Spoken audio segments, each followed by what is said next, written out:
पंजाब का गबरू जवान अपनी आंखों में हसीन मुस्तकबिल के सपने लेकर बरतानिया आता है। मेहनत मजदूरी करता है। वो कुछ बनना चाहता था, कुछ करना चाहता था, और उसके बाद फिर किस्मत ने उसके साथ ऐसा किया कि एक शेर दिल इंसान जो है ना बिल्कुल अंदर से टूट गया। औज़ुबिल्लाहि मिन शैतानिर रजीम, बिस्मिल्लाहिर्रहमानिर्रहीम, अस्सलाम वालेकुम वरहमतुल्लाहि वबरकातुहू। उम्मीद करता हूँ कि आप जहाँ भी होगे खुश होगे, आबाद होगे। दोस्तों, एक ऐसे इंसान की दास्तान जिसने अपना सब कुछ निछावर कर दिया, जीरो से शुरू किया और एक अंपायर खड़ा किया, लेकिन पर बार में उसके सपनों का वो मल टूट गया। मैं हूं आपका दोस्त और जुल्फकार रेड्डी, और आप देख रहे हो रोजनामा न्यूज ऑफिशियल। मौजूद सामीन, अगर आप चैनल पर नए आए हो, अभी तक आपने चैनल को सब्सक्राइब नहीं किया, तो जल्दी से चैनल को सब्सक्राइब कर दें और साथ घंटी के बटन को दबाना ना भूलिए, इसको सिर्फ कर दें। दोस्तों, लाइक करना, शेयर करना, सब्सक्राइब करना टोटली फ्री है। आप कंजूसी से काम ना लीजिएगा, आप इससे हमारी हौसला अफजाई होती है। दोस्तों, ये जो दास्तान है ये पाकिस्तान के हरियाली हरे भरे सूबे पंजाब से शुरू होती है, और एक आदमी जो सराय आलमगीर का रहायशी होता है, वो अपनी आंखों में हसीन सपने लेकर बरतानिया आता है। उसके वहां पर दीगर दोस्त अहबाब भी वहां पर थे, और उसकी भी ख्वाहिश होती है कि मैं भी यहाँ पर जाऊं, मेहनत मजदूरी करूं और अपने फैमिली को एक अच्छा मुस्तकबिल दूं। इस आदमी का नाम जो है ना अहमद यार खान होता है। अहमद यार खान जो है ना वो एक पढ़ा लिखा और एक मेहनती लड़का होता है। यहाँ पर आता है, मेहनत मजदूरी करता है, और यहाँ पर उसके बाद वो अपना एक छोटा सा कारोबार शुरू करता है। इतने में माँ बाप कहते हैं, और इसकी जो शादी है वो इसकी कजन सुमेरा से हो जाती है। सुमेरा एक अच्छी मेहनती लड़की होती है, घर से प्यार करने वाली, और घर का ख्याल रखने वाली, लेकिन किस्मत को कुछ और ही मंजूर होता है। शादी के 5 साल बाद ही सुमेरा जो है ना वो कैंसर की वजह से इंतकाल कर जाती है। घर में हर तरफ जो है ना वो इसका जो है ना चेहरा नजर आता है उसको, और ये अहमद यार खान जो है ना बिल्कुल अंदर से टूट जाता है। कोई औलाद तो इनकी थी नहीं, और घर आकर उसको वो पुरानी यादें सताती थी, और इस वजह से ये अक्सर कभी किसी एक दोस्त के पास, कभी किधर, कभी ऐसे ही गाड़ी लेकर लॉन्ग ड्राइव पे निकल जाता, और इसकी जिंदगी बिल्कुल बिखर गई थी, और अंदर से ये अहमद यार खान टूट गया था। और जब इसका दिल उदास होता है, ये बीवी की कब्र पे चला जाता है, वहां पर उसके साथ बातें करता है कि देख, तुमने मेरे साथ क्या किया, हमारे कैसे सपने थे, कैसी हमारी जो है ना वो प्लानिंग थी, तुमने तो ये मेरे साथ क्या किया।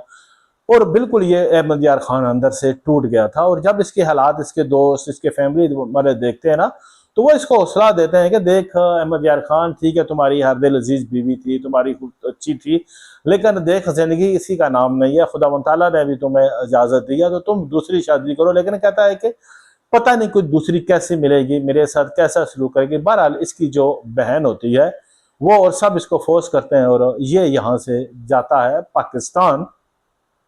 और पाकिस्तान अपने जो है ना एक इलाका होता है उनके खारियां खारियां से एक लड़की जिसकी उम्र तकरीबन जो है ना वो 22-23 साल होती है, और इससे तकरीबन वो 18-19-20 साल बड़ी होती है, छोटी होती है, सॉरी। ये उससे बड़ा होता है लड़की से, और इसके साथ इसकी शादी होती है। जब ये लड़की 22 साल की थी तकरीबन, उस वक्त ये जो था अहमद यार खान, वो तकरीबन 30-35 का कह लें, ऐसा था। और इस शादी होता है, ये एक अच्छी खूबसूरत लड़की होती है जिसका नाम सलमा होता है। और सलमा जो है ना वो पूरे इलाके में उसके खूबसूरती के, उसके एक अच्छी सलीकादार लड़की के चर्चे होते हैं जी, के माँ बाप की अच्छी फरमेदार लड़की है, खूबसूरत है, और एक अच्छे अखलाक की मालक है। और इसको पाकर ये जो होता है नॉर्मली अहमद यार खान, ये भी काफी खुश होता है यार कि मुझे एक अच्छी बीवी मिली, ऐसा कुछ है। लेकिन इसके दिल में एक डर भी रहता है यार कि देखो मेरी उम्र में इसका इतना फर्क है, और ये पता नहीं मेरे साथ क्या करेगी, कहीं ये जो है ना मेरे साथ कोई धोखा तो नहीं करेगी। खैर इसी डर के होते हुए भी ये उसकी इमिग्रेशन कराता है, और ये जो सलमा होती है ये यूके आ जाती है। जिंदगी गुजरने लगती है, लेकिन हर तरह से ये जो सलमा थी वो अपने शोर का ख्याल रखने वाली। अभी वो नींद से उठता नहीं था तो इसके लिए गर्मा गर्म चाय नाश्ता तैयार होता था, इसके रोजाना कपड़े धुले हुए, प्रेस हुए हुए, घर में हर तरह की सफाई, अगर कोई दोस्त आते थे तो उनके लिए हर तरह के खाने तैयार। और उसकी इजाज़त के बगैर किसी के सामने नहीं आती थी और हर तरह से जो है ना उसके फरमादार थी। तो ये जो अहमद यार खान था, ये जब नमाज पढ़ता था तो खुदा का शुक्राना अदा करता था, खुदावंद ताला मैं तो डर रहा था, मैं तुम्हारा गुनहगार आदमी हूँ, मैं तो डर रहा था, मुझे नहीं पता था कैसा, लेकिन तुमने तो इस बंदा नाचीज की जो है ना वो दुआ कबूल की, इस गुनहगार इंसान की दुआ कबूल की और मुझे एक अच्छी और वफा शनास बीवी दी जिसने मेरा घर गुलजार बना दिया। सुमेरा की वफात के बाद मैं बहुत डर गया था कि मुझे कैसी मिलेगी बीवी, मेरा साथ वो कैसा सलूक करेगी, लेकिन आपने जो है ना वो मेरी ये दुआ कबूल कर रही और मुझे एक अच्छी और वफा शनास बीवी दी। जिंदगी के दिन गुजरने लगते हैं और इनका अच्छा जो है ना प्यार मोहब्बत का सिलसिला होता है। बकायदा वो उसको कहती है जी कि आप डॉक्टर के पास जाएं, अगर कोई मामला होता था आप चेकअप कराएं, ऐसे नहीं वो खुद इसको लेकर जाती डॉक्टर के पास, इसका मुकम्मल चेकअप, इसका देखभाल, हर चीज़ जो है ना वो इसका ख्याल रखती थी। कहीं आपको कुछ ना हो, उसकी अगर कोई मेडिसिन देते हैं तो वो उसके टाइम से फिर वो मेडिसिन देना, उसका ख्याल रखना। और ये जो होता है अहमद यार खान, ये हर लिहाज से खुश होता है। और अब इसकी जिंदगी एक कैसे कह लें कि उम्र जो है ना वो रुक गई थी, इसको जिंदगी में सुकून था, प्यार करने वाली बीवी, सब कुछ। और फिर एक दिन जो है ना इसकी बीवी जो होती है सलमा, वो इसको कुछ खबरी सुनाती है जी, और वो थी कि मैं प्रेग्नेंट हूँ और एक बच्चे की माँ बनने वाली हूँ। ये फूले नहीं समाता, ये फौरन मिठाई लेता है और वहाँ पर मस्जिद में जाता है, अपने जो है वहाँ पर देता है वहाँ पर कि मेरे लिए दुआ कीजिए, मुझे एक अच्छा सेहतमंद खुदावंद ताला बच्चा दे ये। और वो खुश से नहाल होता है। जब बेटा होता है तो वो उसको गोद में उठाकर कहता है कि खुदावंद ताला का लाख लाख शुक्र, पता नहीं खुदावंद ताला को मेरी कौन सी नेकी काम आ गई कि उसने मुझे ये औलाद की नेमत से नवाजा, अच्छा खूबसूरत और सेहतमंद उनका अल्लाह ताला ने बेटा दिया था। वो फौरन बेटे की जो है ना सदका उतारता है और फूले निस्मता। वक्त गुजरता जाता है और इनका बेटा जो है ना वो तकरीबन 8 साल का होता है। और हर लिहाज से अब जो है ना ये फैमिली नॉर्मली घराना खुशहाल होता है, सब कुछ होती है। और इतने में ये जो फैमिली होती है इनको आता है पाकिस्तान से बुलावा। इसके जो माँ बाप होते हैं रुखसार के, आए जी मिल जाएं, बच्चे की भी शक्ल आप दिखाई, इतने अरसा अगर तुम आई नहीं हो पाकिस्तान, कुछ नहीं हो। वो कहती है कि माँ अभी मैं 3 साल पहले आई थी, लेकिन कहती है कि बेटा 3 साल पहले आई थी, लेकिन हमारा भी दिल करता है मिलने को, आओ तुम्हारे कजन की शादी भी आने वाली है, वो भी बेकरार है। और ये कहती है अहमद यार खान को कि देखो माँ बुला, कहती है जाओ मैं इधर ही हूँ बेटा। कहता है नहीं, आपके बिना मैं नहीं जाने वाली, बच्चे के स्कूल की जो छुट्टियां हैं वो तो उसने कहा नहीं ले सकते। तो उसने कहा, फिर उसने कहा कोई बात नहीं, जो है ना मैं आपके भाई को बोलूंगी तो बच्चा उनके पास छोड़कर आवे। वो कहता है चलो ठीक, जैसे बेगम साहबा। तो वो पहले रुखसार को यहाँ से बैठाता है जहाज पर, कहता है कि मैं कुछ मामलात अपने जो है ना वो ठीक करके, और यहाँ पर मेरा भाई आ जाएगा, वो देखेगा कामों को, तो मैं जो है ना उसके बाद आ जाऊंगा। वो कहती है पक्का वादा करो कि आपने आना है। खैर उसके बाद ये भी यहाँ से पकड़ता है जहाज और पाकिस्तान चला जाता है। इस बेचारे को क्या पता था कि आगे इसके साथ क्या होने वाला है।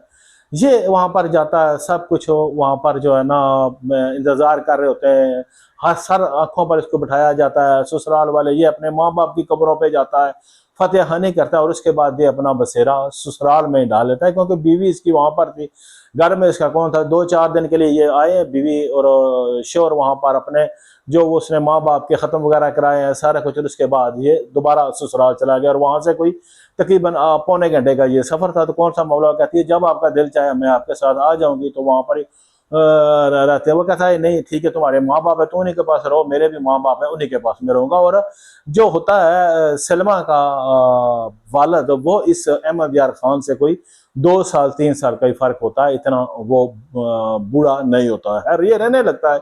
इतने में ये क्या कहता है जी कि वहाँ पर तो ये प्रोग्राम बनाते हैं रुखसा जो उसकी होती है साली, वो और ये सलमा और इसके जो दूसरे कि हमने जाना है जरा शॉपिंग वगैरह करना। ये कहता है ठीक है अब जाओ मैं घर पर हूँ। ये अपने ससुर के साथ बैठा वहाँ पर बर्फ लगाता है और पता चलता है जी कि बड़ा अच्छा वहाँ पर ये सेटअप हुआ है और ये नहर पे लोग मछलियाँ वगैरह पकड़ना जाती है। कहता है ठीक है। और ये आती है जब इसकी बीवी सलमा, तो वह कहता है कि बेगम कल का मेरा प्रोग्राम है, हम जाएंगे और हम फिशिंग करेंगे कि नहर पे जो है ना बड़ी मछलियां आई हैं बड़े बड़े, और हमने वहां पर देखना है। यार यूके में तो करते हैं, यहाँ पर भी आकर हमने अगर यहाँ की फिश ना खाई तो फायदा क्या। बीवी कहती है कि लेकिन वो जो है ना बेइज्जत होता है, कहता है ठीक है। बीवी कहती है चलें जी ठीक है आप जाएं, और वो अपने बाप को भी कहती है और खुद भी उसके साथ जो है ना वो चली जाती है वहां पर फिशिंग के लिए। यहाँ पर सारे फिशिंग करने रहे होते हैं, तो अचानक जो है ना क्या होता है जी के ये लोग जो है ना वहाँ पर फेंकता है ये कांटा, और इतने में इसका जो खड़ा होता है तो तवाज़ुन बिगड़ता है, तो ये नहर में गिरता है। जो वहाँ पर पुलिस को बताया गया, इसके ससुर ने, इसकी बीवी ने जी, तो ये इसका तवाज़ुन बिगड़ता है और ये नहर में गिर जाता है। हमने वहाँ पर छलांग लगाकर इसको बचाने की कोशिश की, लेकिन हमें नहीं मिला।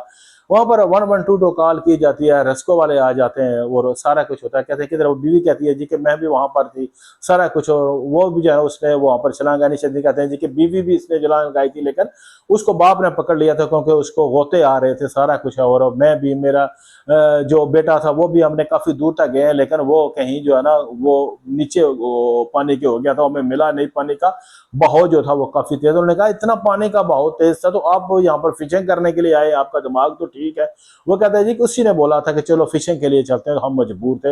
इनका एक और भी होता है लड़का जिसका नाम मुजम्बल होता है, और वो भी वहां पर ही होता है। वो कहते कौन है? वो कहता है जी कि ये मेरे बेटे का दोस्त है और ये भी था, और हम सब ने बचाने। खैर काफी तको-दो के बाद जो है ना काफी दूर से उसकी डेड बॉडी मिलती है और काफी उसकी हालात खराब होती है। फौरन उसको वहां पर पोस्टमार्टम के लिए भेज दिया जाता है और उसके बाद उसकी आखिरी रस्म अदा कर दी जाती है। जब ये बात वहां पर पेरिस पता चलती है मैनचेस्टर में कि अहमद यार खान के साथ ये वाकया हुआ है और उसकी जो है ना पानी में डूबने के बाद डेथ हो गई है, तो जो उसका भाई होता है वहां पर तोकीर तोकीर कहता है जी कि ये बात तो मुझे हजम ही नहीं होती कि भाई तो अव्वल नंबर के तैराक थे और वो तो यहाँ पर यूके में भी अच्छे से अच्छा पानी होता था, तो वो यहाँ पर अक्सर दोस्तों के साथ इस तरह की करते थे। और उनका तो गर्मियों का मामूल होता था कि वो यहाँ पर जाते थे और सबके साथ एक तरह की वो रेस लगाते थे। तो वो किस तरह डूब सकते हैं? वो क्या करते हैं, वहां से जो है ना दरखास्त देते हैं यहाँ पर पंजाब पुलिस में।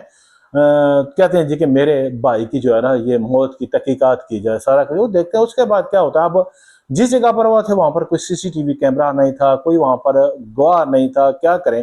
खैर पुलिस जो है ना वो अपने तहकीकात का आगाज करती है। सबसे पहले वो अपने मुखबर छोड़ती है वहां पर अहले इलाका में। पता चलता है जी कि इसकी शादी तकरीबन 8-9 साल पहले हुई थी, और ये जो थी लड़की इससे काफी कम उम्र थी। वो कहते हैं कैसे? वो कहते हैं जी कि जाहिर सी बात है कि लड़का एनआरओ था, पैसे वाला था, हो गई शादी। सर पुलिस पुलिस वाले एक एक जो है ना वहां से वो कहते हैं कि खबर चुनने लगते हैं कि कोई यार कड़ी मिल जाए कि हम इसके पता तो चले ये क्या है। आखिरकार उन्हें एक मिलता है सिरा जी कि ये जो मुजम्बल था, मुजम्बल की कड़ी की यार, वो कहते हैं जी कि इसका जो है वो दोस्त था इसके भाई का, लेकिन ये जो है उस लड़के से उम्र में ज्यादा है, यानी कि ये कह लें कि ये सलमा का हम उम्र है। तो उन्हें हैरत का झटका लगता है कि इसका भाई जो नफीस होता है, नफीस तकरीबन 21-22 साल का, और ये जो होता है मुजम्बल ये तकरीबन 30 के लगभग है। तो इनकी दोस्ती ये कैसे? तो उन्हें कुछ दाल में काला लगता है कि यार ये किस तरह की दोस्ती, कि ये तो सलमा की उम्र का और इसका दोस्त कैसा। तो उस वक्त जो है ना वो इस मुजम्बल की कड़ी के ऊपर जो है ना अपनी तहकीकात का आगाज करते हैं। कड़ी से कड़ी मिलने जाती है, लेकिन इतनी देर में जो सलमा होती है वो यहाँ से चली जाती है वापस, कि जो है ना मेरा बेटा है। लेकिन जब वो यहाँ पर उसके हस्बैंड की डेथ हुई थी तो वो कभी बेहोश हो रही है, कभी अपने शोहर की मैयत के साथ लपट लपट कर रही है। जब उसको जनाजे के लिए लेकर जाया जाता था तो कई बार वो जो है ना वो पीछे दौड़ती है, किधर लेकर जा रहे हो, उसका हालात बुरा था, उससे दुपट्टा नहीं था, बाल उसके बिगड़े बिखरे हुए, और वो कभी गिर रही है, कभी उसको संभाला जा रहा है। और उसका सब कह रहे थे देखो ये किस तरह इसके बगैर जिंदगी गुजारेगी, कितनी मोहब्बत शनास ये बीवी है। लेकिन जब ये मामला हुआ कोई पुलिस ने उसके ऊपर शक तो नहीं था। खैर वो यहाँ से वापस मैनचेस्टर चली जाती है। पीछे पुलिस वाले इस मुजम्बल को जब करते हैं तो पुनः कड़ी से कड़ी मिलती है, तो पता चलता है जी के मामला कुछ दाल में काला है, लेकिन उनके पास सबूत नहीं थे। वो इससे पूछताछ करते हैं सारा कुछ, लेकिन अभी तक दोस्तों इस मामले में जो मुजम्बल है वो अंदर है, लेकिन उससे पूछताछ हो रही है। लेकिन शक के दायरे में जो सलमा है वो भी आ रही है कि उसने किया। उसके बाद दोस्तों जब इसके ऊपर 3rd डिग्री जो है ना वो टचर होता है, तो ये मुजम्बल जो होता है वो और इसका ससुर जो होता है इसका अहमद यार खान का, वो दोनों जेल में होते हैं। और खीर ससुर जो है ना वो मुंह से राज खोल देता है जी कि मेरी बेटी की मैंने शादी तो कर दी थी, लेकिन अब ये आदमी जो था वो उससे ज्यादा उम्र का हो गया, तो वो अपने आप को जो है ना वहां पर एक तरह का कैदी महसूस कर रही थी। इसके साथ उसका जो है ना वो नहीं, तो वो कहती थी पापा जी आपने मेरे साथ क्या किया। और इसकी जो रब्ता था दोबारा मुजम्मल से हो गया। पहले ये एक दूसरे के साथ पसंद करते थे, और यहाँ पर आई जब मैंने अपनी बेटी की ये रात देखी, बात सुनी, तो मैंने जो है ना मिलकर ये किया। और वो जब उसने छलांग लगाई तो उससे पहले हमने उसकी जो साथ चाय पिलाई थी उसमें हमने नींद अवर गोलियां, और वो नींद गोते की हालत में था, यानी कि वो आधा सोया आधा सा था, तो वो गिर गया वहां पर, क्योंकि वो उसने तो कहा, लेकिन वो बकम्बल ऐसे जैसे सो गया होगा, तो जिस इंसान को ड्राइविंग करते हुए नींद आ जाती है वैसे तो वो वहां पर गिर गया, तो वो क्या हाथ पैर मारता। उसके बाद दोस्तों इसके जो ससुर ने था वो सारा अपना इल्जाम कबूल कर लिया था, और मुजम्मल दोनों, क्योंकि दोनों ने मिलकर किया था। और जो सलमा है, सलमा के नॉर्मल इंटरपोल से रब्ता किया जा रहा है जी कि वो भी इसकी बराबर की शरीक है, लेकिन अभी तक सलमा को जो है ना वो कोई नहीं हुआ, क्योंकि रेड वारंट गिरफ्तारी निकलेंगे और फिर आएंगे। आप दोस्तों क्या कहते हो कि इस मामले में असल कसूरवार कौन है, लड़की का बाप, शादी करने वाला, या लड़की, या उसका आशिक? कमेंट्स बॉक्स में जरूर बताइएगा। शुक्रिया, जज़ाकल्लाह।